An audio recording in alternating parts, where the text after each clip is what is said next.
저와 여러분에게 부활의 생명을 드러내시기 위해서 한 주 전부터 예수님은 철저한 행보를 하셨습니다.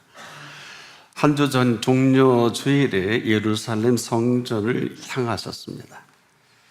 그 유명한 호산나 찬양을 받으시면서 그 성전을 들어가셔서 고난주간 첫째 날인 그 다음 날 성전을 정결케 하실 수밖에 없었습니다. 아버지 집이 장사터가 됐어요. 말이 돈 바꾸는 곳이지 이것은 있을 수 없는 일이었습니다. 그래서 이것을 깨끗하게 청소하셨습니다. 그 다음 날 하루 종일 이 엄청난 일로 얼마나 많은 질문이 있었겠습니까? 3년의 공생에서도 많은 질문이 있었는데 하루 종일 변론의 시간을 갖습니다. 그런데 공교롭게도 성경에는 이렇게 기록을 합니다. 전날 그 무화과 나무가 열매가 없는 것을 예수님이 저주했거든요. 아침 일찍에 베드로가 나오면서 예수님 저 말라가 죽었네요. 그리고 궁금해서 물은 건데 전혀 이 과정을 설명하지 않고 이런 생뚱맞은 답을 하십니다. 하나님을 믿어라. 대답 대신 답이었습니다. 이것은 하나님의 관점에서 이 피조세계를 보지 않으면 길은 없다 하는 것이기도 합니다. 그러면서 이 엄청난 말씀하세요. 누구든지 이 산더러 들려 바다에 던지오라 하며 그 말하는 것에 이룰 줄 믿고 마음에 의심치 아니하면 그대로 되리라. 이건 우리 보고 하라는 게 아니라 그렇게 되게 하시겠다는 예수님이 주도하시는 일이기도 하지요. 그리고 나서 이 성전에 들어가시는데 제사장들이 가만히 있을 리가 없죠. 제사장들과 서기관들과 장로들 집중 포화가 쏟아집니다. 무슨 권세로 이런 일을 행했느냐? 예수님이 누구십니까? 그러면 세례 요한의 권세가 어디냐? 이렇게 거꾸로 물어요. 할 말이 없죠. 왜냐하면 당대 최고의 선지자요 하나님의 사람 세례 요한인데 그는 누누이 나는 주의 길을 예비한 자다. 나는 그의 신들매도 풀지 못한다 했던 그분인데 대답을 못하자. 끝. 나도 대답 안 하겠다. 여기서 우리가 쓸데없는 말을 할 필요가 없는 것을 발견하게 됩니다. 세 번째 날이죠. 고난주간 세 번째 날은 종일 침묵하시죠. 이제 이틀 후가 되면 십자가를 지셔야 하는데 하지만 안으로서는 제자들과 아주 깊은 얘기를 나눴습니다. 종말에 관한 지진과 해일, 기근 이런 어마어마한 징조를 말씀하시고 달란트 비유도 해주시고요. 그리고 슬기로운 5처녀, 미련한 5처녀 비유를 말씀하시는데 가장 강조해 주신 부분이 옥합을 깨트린 베다니 마리아입니다. 예수님이 향유를 붓지요. 어마어마한 표현하세요. 이 여인이 나의 장례를 준비했다. 극찬이죠. 이 정도가 아닙니다. 이렇게 정리해 주십니다. 온 천하 어디서든지 이 복음이 전파되는 곳에는 이 여인의 행한 일도 많아요. 그를 기억하리라. 복음이 전파되는 곳에는 이 여인의 행한 일도 많아요. 네 번째 날 이 최후의 만찬을 하게 되시죠. 근데 그 장소도 참 놀라워요. 회당도 아니고 성전도 아니에요. 바로 예수님을 가장 사랑했던 여인 중에 하나인 그 마가의 어머니. 지금도 대리석으로 아주 잘 지어진 집이 2000년이 지나도 남아있는 것은 놀라운 일인데 거기에 큰 다락방에 작지 않습니다. 아주 잘 정돈된 그 마가의 어머니 그 다락방에서 주의 만찬을 하시게 됩니다. 그리고 긴 고별사를 하죠. 이 상세한 내용이 요한복음 13장부터 17장까지 여러분이 가장 좋아하시는 요한복음 15장 있지 않습니까? 나는 포도나무며 너희는 가지니 또 내 아버지는 농부라. 이런 엄청난 메시지를 그 밤에 하시게 되죠. 자, 그리고 나서 이제 이 만찬과 함께 준비된 이 메시지, 그날 밤 11시에 겟세마네 가서 기도하시고, 그리고 자정에 잡히시면서 넷째 날과 다섯째 날이 그대로 이렇게 이어져 갑니다. 그 조롱과 소소와 멸시 가운데 하도 궁금하니까 대제사장이 묻잖아요. 네가 찬송받으실 이의 아들 그리스도냐? 이렇게 정확하게 답변하십니다. 내가 바로 그니라. 인자가 권능의 우편에 앉은 것과 하늘 구름을 타고 오는 것을 너희가 보리라. 이들이 알아들을까요? 또 빌라도가 이렇게 묻죠. 네가 유대인의 왕이냐? 이 사람은 온통 정치적인 사람이니까 진짜 황제 밑에 녹을 받고 있는데 이가 왕이라면 큰일 난 거거든요. 네 말이 옳다. 아주 깨끗합니다. 그러면서 이 조롱조소는 계속됩니다. 정신 나간 이 대제사장의 하속들과 군병들이 뺨 따고 침 뱉고 엉망진창입니다. 그리고 그냥 밤새 이어지고 제3시라 그러죠. 우리날 시간으로는 오전 9시에 십자가에 못 박히시지 않습니까? 그리고 제9시가 되죠. 낮 12시에 그만 어두워집니다. 3시까지 캄캄해진다고 성경은 기록을 하고 있더라고요. 그래서 제3시부터 제9시까지 즉 9시간 동안 아침 오전 9시부터 오후 3시까지 그 고통과 피 흘리시고, 사실 십자가에서 6시간 동안 피 흘리고 사람이 죽지 않는 경우도 좀 드문 경우라고 하긴 합니다. 그 마지막에 엘리 엘리 나마 사박다니, 나의 하나님 어찌하여 나를 버리셨나요? 고통이죠. 아시면서도 아프니까 아야 하는 그런 비명 아니겠습니까? 자, 우리가 너무 잘 알지만은 온 인류를 위한 이 고통을 한 몸에 받으신 이 시간, 모든 인류의 죄값을 혼자 짊어지신 그 고통이 아닐까가 아니라 맞잖아요. 아침 9시부터 오후 3시까지 이 고통과 고통 속에, 조롱과 조롱 속에 운명하시는 그 값으로 오늘 저와 여러분이 있어요. 인류가 이렇게 살 수 있는 덕입니다. 알든 모르든 그 십자가 고통 가운데 다 이루었다. 핏값입니다. 그 핏값으로 다 치르시고 운명하셨습니다. 다 죽었다고 했는데 딱 3일 지나니까 그분이 다시 살아나셨어요. 다시 살아나신 예수님이십니다. 그 예수님이 지금도 우리 가운데 살아 계십니다. 그 예수께서 온 인류를 지금 통치하고 계신 예수 그리스도이십니다. 그 뜻대로 살아야 하는 것이 아니라 그 뜻을 지금 이루고 계신 예수 그리스도이십니다. 믿고 세례를 받는 자는 구원함을 얻지만 믿지 아니하는 자는 정죄를 받으리라 하신 그대로, 그 정죄대로 사람들은 정죄를 하다가 일생을 마감하는 것을 말해요. 그 사람들이 그렇게 슬피 울며 이를 갈미했다 하고 예수님이 말씀하신 그대로 지금도 장례집 가보면 그 믿는 사람들이 왜 슬피 이를 가는지 모르겠네요. 왜 슬퍼하는지도 잘 모르겠고요. 그 정죄대로 정죄하다가 일생을 마감하는 게 인생입니다. 그래서 우리가 지금 예수를 안 믿어도 괜찮은 것은 아니에요. 믿지 않으면 그 불신으로 말합니다, 봅니다, 행동합니다. 생각하는 그 생각이 지금 이 세상의 정서예요.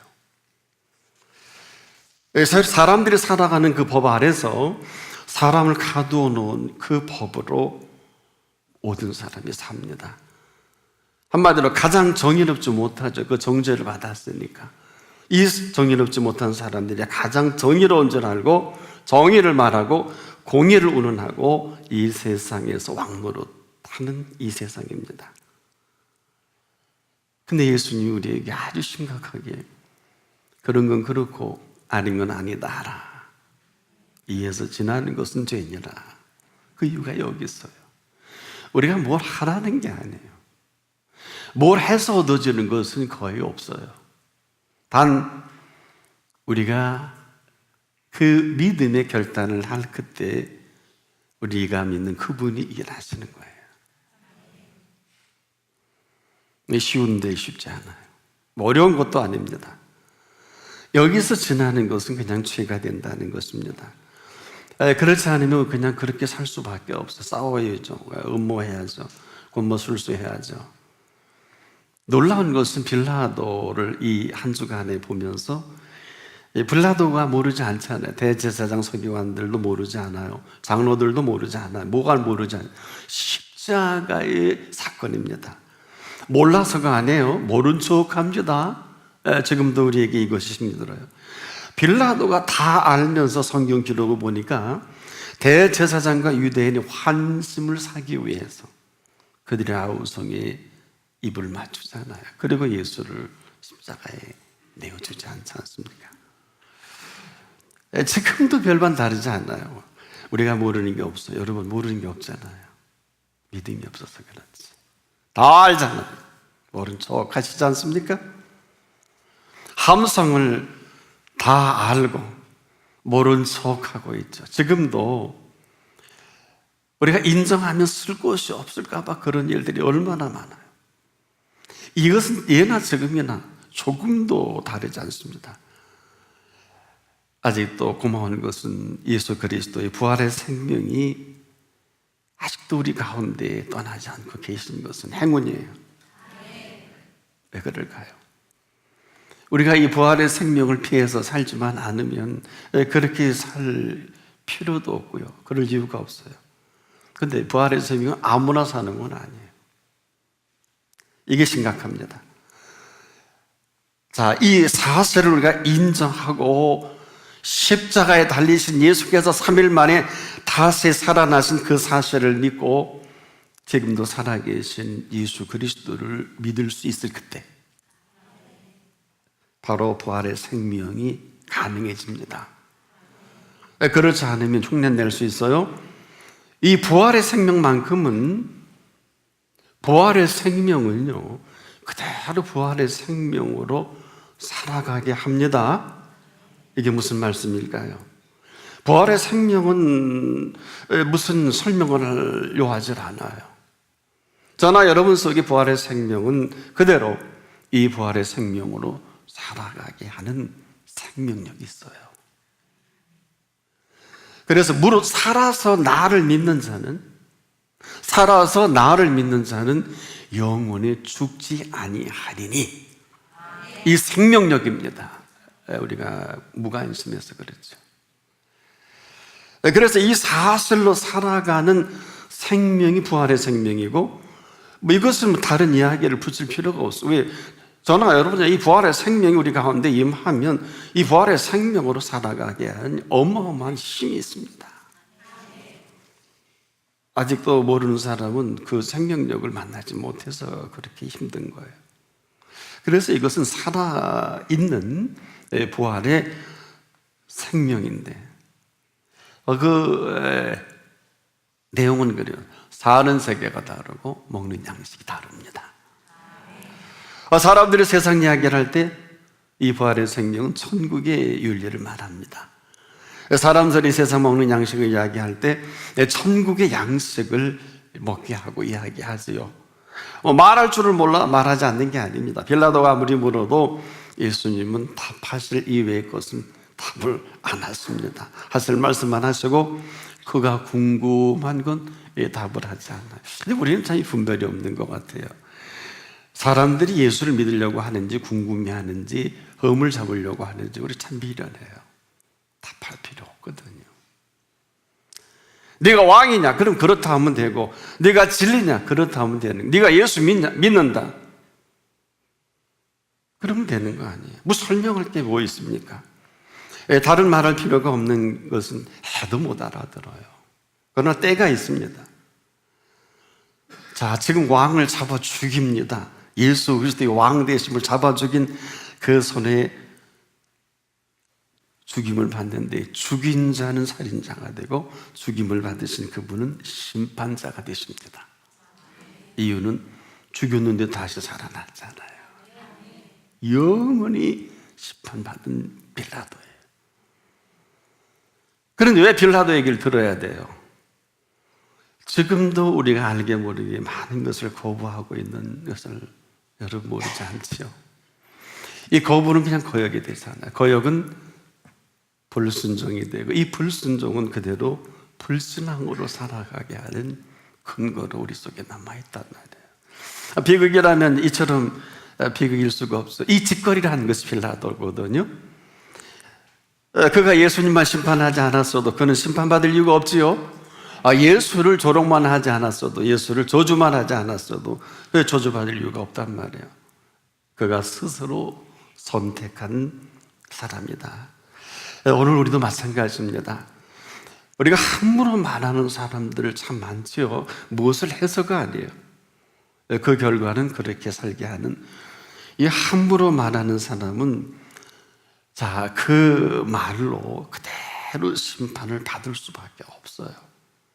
이유는 어떤 날에 그 말을 들으시는 분이 계셔서 이렇게 말씀하셨죠. 내 말이 내 귀에 들린 대로 행하리라. 민수기 14장 28절.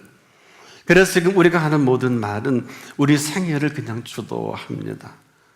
나만 모르고 함부로 말하는 말이 많다면 이건 비극이에요. 그래서 예수님은 네 말로 의롭다함을 받고 네 말로 정죄함을 받으리라. 아주 간단한데 이처럼 심각한 내용이 어디 있을까요? 여러분, 세상이 시끄러운 게 아니에요. 우리가 지금도 그 말 한마디로 되어져 가는 일이 이렇게 시끄러운 거거든요. 다른 게 아니에요. 근데 일을 아는 사람이 매우 드물어요. 이 일이 조사하고 엄청나고 그러는데 다 쓸데없는 짓이고 무지한 거예요. 죄를 밝혀야 한다. 너부터 밝혀야지. 이 세상에 죄 밝힐 사람이 없어요. 쓸데없이 고생하는 사람들이 전부라 해도 지나치지 않는 것은, 여러분 가끔 그러죠. 쫓겨난 사람이 다시 그 자리에 들어오는 경우, 하나 전화위복이다 이런 표현을 많이 하는데 세상은 돌고 도니까 아니에요. 근데 그게 정상만은 아니에요. 무슨 얘기일까? 이렇게 정리할 수 있어요. 그 한 말 때문에 그가 사는 것을 그가 모르고 살아가는 거예요. 여러분이 생각하는 행복한 사람은 어떤 사람입니까? 행복한 사람이란 그 언어가 행복한 사람입니다. 그 언어가 행복한 언어로, 그 행복한 언어로 그 행복을 누립니다. 그래서 행복한 사람이 그 언어가 행복한 이유가 여기 있단 말이에요. 이 사실을 예수님이 이렇게 쉽게 정리해 주셨어요. 말에 실수가 없으면 온전한 사람이라. 우리가 perfect person이라는 표현을 하죠. 완전한 사람. 없지만 말에 실수가 없다면. 그래서 여러분, 복된 사람은요, 그 언어가 복돼요. 여러분, 한마디로 얘기한다면 복된 사람은 복된 언어밖에 다른 얘기를 할 줄을 몰라요. 욕도 배워야 합니다. 우리 아이가 어렸을 때, 전 지금도 생생히 제가 본 것만 이제 말을 해서 할 줄 아는데, 화장대 앞에 앉았더니 제 엄마 아이펜슬 갖고 입에 탕 불더니 실실 한 2, 3분 지켜봤더니 잘 안 되나 봐요. 그래서 옆 사람, 제가 왜 저러냐. 아이고, 그 목간통 갔더니 어떤 여자가 담배 피고 쌍시은 요술을 하는데 제가 그걸 연습하는 것 같다고. 그래서 저는 뭘 배웠냐면, 욕도 연습을 해야 되는구나. 아무나 욕하지 못하지요. 살아가는 여러분, 복된 사람은 그 언어가 복된 언어를 쓸 수밖에 없어요. 왜? 복되기 때문에 그 외의 것은 다른 말할 필요도 없고 알지도 못해요. 그래서 우리가 행복한 행복으로 여길 줄 아는 그 사람은 행복을 행복으로 여길 줄 알고 그냥 사는 것입니다. 이 사람에게 불행할 이유가 없잖아요. 왜? 죽음도 이 사람은 행복합니다. 그래서 행복한 사람이에요. 여러분, 부활의 생명은 바로 우리가 이런 엄청난 생명력을 안고 있습니다. 그래서 이 부활의 생명은 예수 그리스도만이 우리에게 주시는 그 생명입니다. 근데 예수님이 이 땅에서 이 생명을 3년 동안 사신 거예요. 그 생명을 사시다가 죽임을 당하지 않습니까? 근데 부활의 생명은 바로 죽임을 당한 가운데 살아서 나를 믿는 자는 영원히 죽지 아니하리니, 그러면서 뭐라 그랬어요? 무릇 살아서 나를 믿는 자는 영원히 죽지 아니하리니. 자, 죽어서도 다시 살아나는 부활의 생명입니다. 자, 나를 믿는 자는 죽어도 살겠고, 이게 그냥 하는 얘기가 아니라 잘 알아들으셔야 돼요. 이건 우리가 정리하고 말 게 아니에요. 그렇다고 뭐 그냥 한번 죽어보시면 안 돼요. 이거 굉장히 심각한 얘기예요. 어려운 건 아닌데 무지무지하게 어렵게 삽니다. 이 부활의 생명으로 예수님이 살다가 죽였으니까 그렇게 당당하고 왕이다 왕이다 다 했잖아요. 진리냐? 내가 진리다. 나는 말 안 합니다. 우리가 지금도 이 부활의 생명으로 살아가는 사람에게는 예수님이 너무너무 기뻐하세요. 그래서 예수님이 3년의 공생에는 우리가 잘 정리 안 되어서 그렇지 부활의 생명을 사신 행보예요. 우리가 지금 거기에 관심이 없지 않습니까? 이 부활의 생명은 죽여도 다시 살아나는 생명으로. 그래서 자꾸 그분은 우리가 이해할 수 없는 이 이해라는 관점은 우리의 생각이죠. 인간적인 관점. 그래서 그 베세다 광야에서 오병이의 기적을 볼 때 우리는 먹고 출세의 길을 찾았고 얼른 도망가셨잖아요. 근데 예수님은 뭐예요? 생명의 떡을 주신 거 아니에요? 우리가 예수를 잘 못 믿어서 그렇지 이 생명의 떡은 형이상학적인 것도 아니고 이 생명의 떡은 우리의 생명을 지으신 분이 오늘 먹고 살아야 될 걸 잘 아세요. 아주 단도직입적으로 이렇게 설교하셨죠. 이방인들이 할 수 있는 건 먹고 마시고 입는 거 걱정이다. 하지만 하나님을 아버지라고 부른 너에게는 먹고 입고 마셔야 할 걸 있어야 할 줄 안다. 그리고 네가 이 시간이라도 먼저 그의 나라와 그의 의를 구하면 이 모든 걸 더해줄게. 잘 살아야 되는 게 아니에요. 잘 살 수밖에 없어요. 이것이 부활의 생명입니다. 이런 분이 오늘 드물어서 그렇지 이런 분만이 있는 그곳에 예수님은 지금도 찾아가셔입니다. 거기서 오래도록 기억하셨으면 좋겠다. 이 단어는 천국의 윤리로 살게 합니다. 천국의 윤리로 살아야 하는 것이 아니라 천국의 윤리로 거기서 살아가게 하시고 그 행보를 움직이시는 이 한 모델을 매일 예수님이 감람산에서 기도하신 이유예요. 주님은 그 기도하시고 스케줄 잡았거든요. 습관적으로 감람산에 누가는 갔다고 기록을 한 이유가 기도는 해도 되고 안 해도 되는 게 아니에요. 한마디로 기도는 뭘 해서 복받고 응답받고 죽을 장가 나고 그런 게 기도가 아니라 기도는 살아계신 아버지 하나님께 여쭙는 거예요. 그리고 그분의 답을 듣는 거가 기도예요. 근데 이렇게 함부로 나대니고 함부로 일을 다 했다가 얘가 그 학교를 가서 무슨 사업을 해서 왜 이렇게 어려움을 자기 멋대로 해놓고서 답이 없어요. 우리 하고 싶은 대로 했잖아요. 쓰고 싶은 대로 쓰고 먹고 싶은 대로 먹고 가고 싶은 대로 가니까 비행기도 떨어지고 막 떨어지는데 뭐 그게 전부 다 잘됐다 잘못됐다가 아니라 죽어도 명분 있게 인생이 죽음을 맞이해야 합니다. 그렇게 죽는 생명이 아니에요. 부활의 생명은 엄청난, 자 보세요. 부활의 생명은요, 이 부활의 생명의 생명 되신 아버지 하나님이 늘 보시고 계세요. 하나님의 열성을 아십니까? 그리고 예수 그리스도께서 이 부활의 생명을 주도하십니다. 이것을 성령님은 항상 그 영으로 인도합니다. 천사는 늘 그 한 사람에게 수종을 드는 경험을 하게 합니다.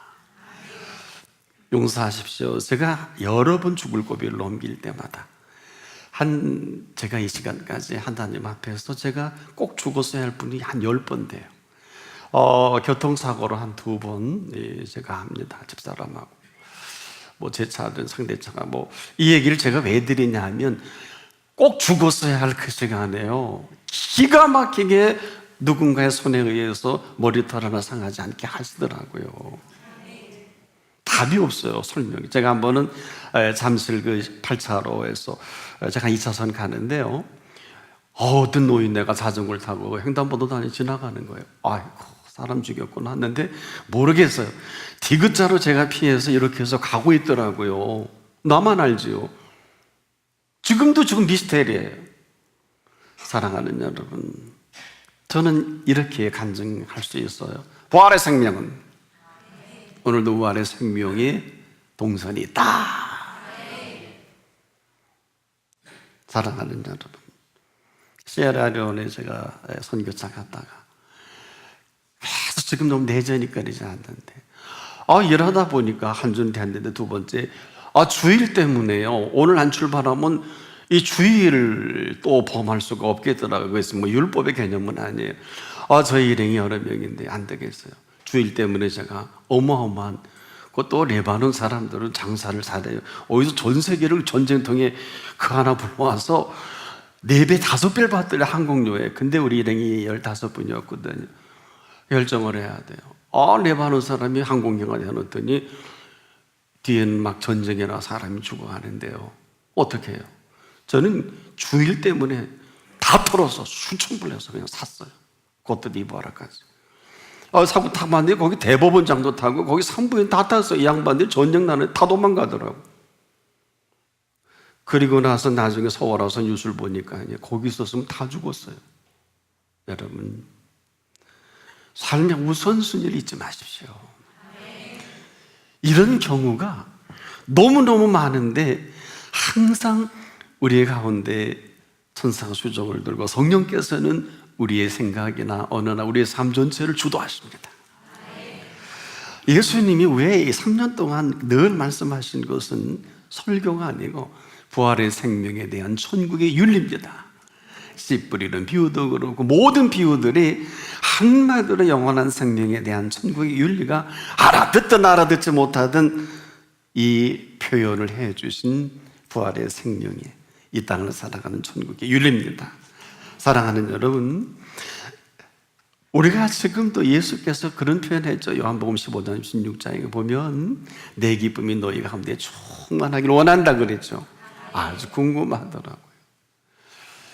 예수님은 늘 평안하셔서 평안을 말씀해 주셨고요. 그리고 마음이 온유를 늘 말씀하셨지 설명하지 않았죠.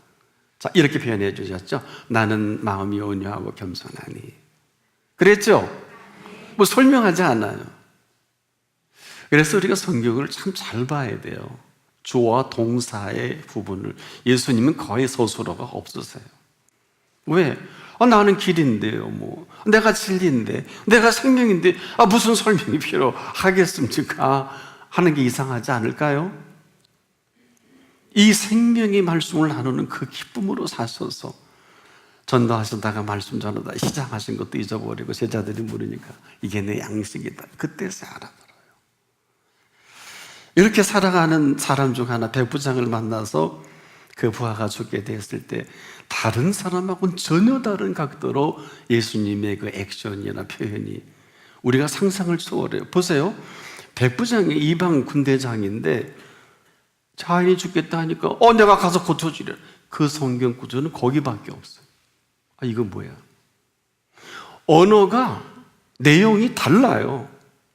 그리고요 감당하지 못하겠습니다 하고 거절했다는. 그랬더니 왜냐? 제 부하가 가라면 가고 오라면 합니다. 말씀해 주세요. 그럼 그때 예수님께서 얼마나 놀라셨는지 몰라요. 근데 하인이 죽게 됐을 때 이 백분자가 예수님과 대화 중에 여러분 어떠세요? 그냥 그 대화 중에 하인이 낫지 않습니까? 낫지 않습니까? 그리고 내 믿은대로라는 표현을 믿음대로가 아니라, 믿음대로라면 공통적인 믿음이죠. 믿음대로라는 것은 천국의 윤리란 말이에요. 그리고 예수님이 그렇게 좋으셨어요. Jesus laughing이라는 그림이 이렇게 탄생됩니다. 예수님이 웃는 그림이 크기도 말아요. 이게 뭘까요?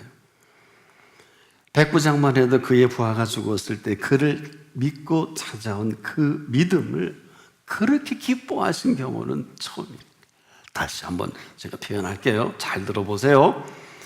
백부장이 그 부하가 죽게 되었을 때 그를 믿고 찾아온 그 믿음을 그렇게 기뻐하셨다.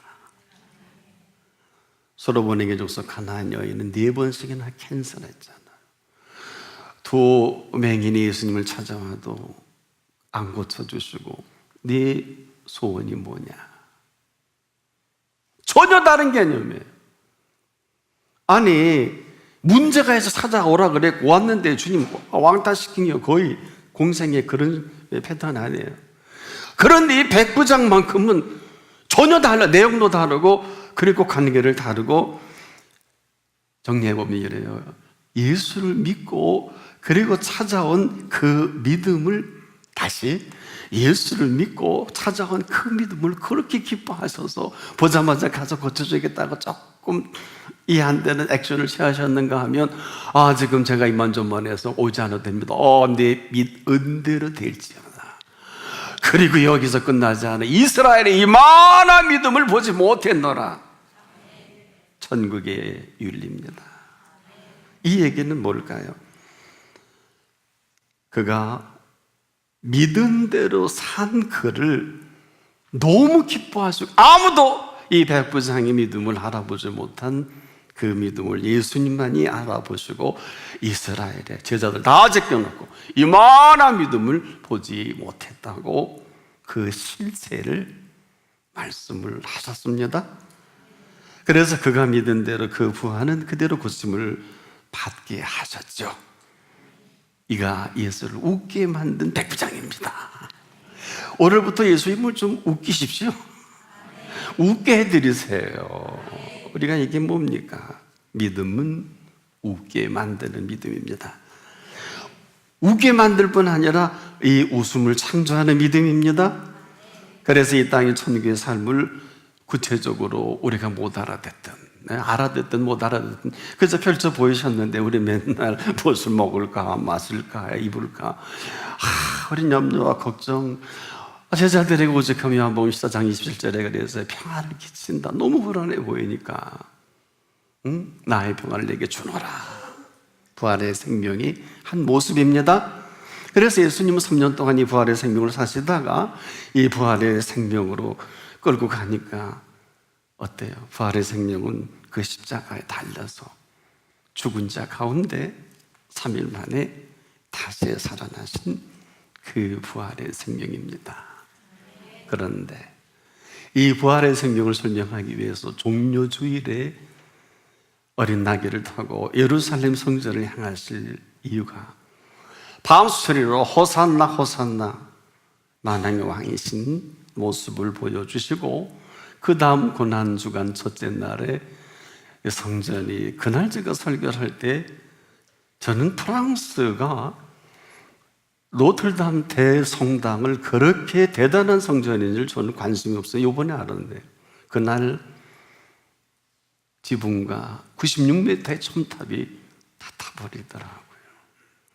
그날 새벽에 제가 그냥 그렇게 설교를 했네요.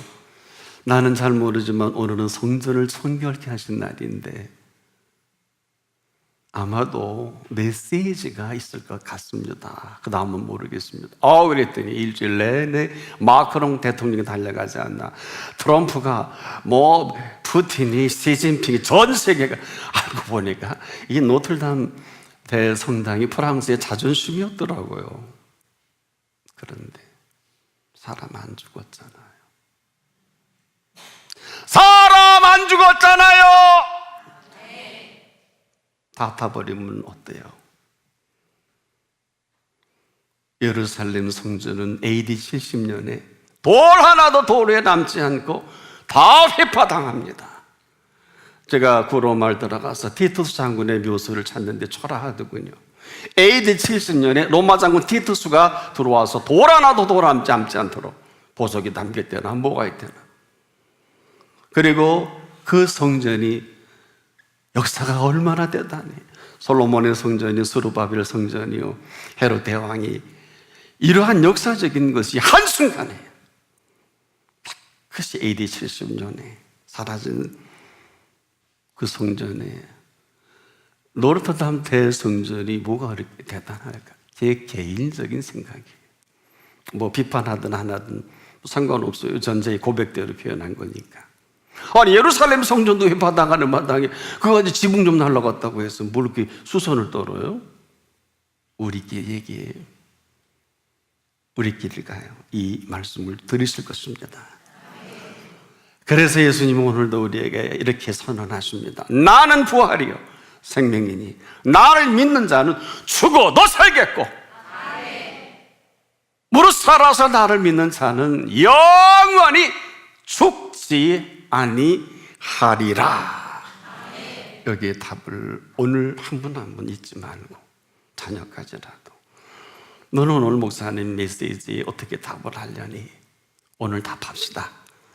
이 사실만이 부활의 생명으로 살아가게 하실 것입니다. 기도합니다. 고맙습니다. 감사합니다. 우리가 이 세상 통치자가 누구인 줄 모르고 주제넘게 함부로 통치하는 사람들이 너무 많습니다. 하나님, 오늘 이 나라의 민족을 이만큼 복 주시고 이만큼 살게 해주신 은혜 아래 하나님의 통치가 일어나기를 원합니다. 천년 로마가 317년 콘스탄틴 때 기독교를 인정하더니 서기 381년 데오도스 황제 때 기독교 국가로 된 모습을 보면서 오늘 살아계신 하나님의 통치를 믿습니다. 이 나라의 민족을 통치하여 주시옵소서. 한 분 한 분 부활의 생명으로 살아가게 하옵소서. 예수 그리스도의 이름으로 기도합니다. 아멘.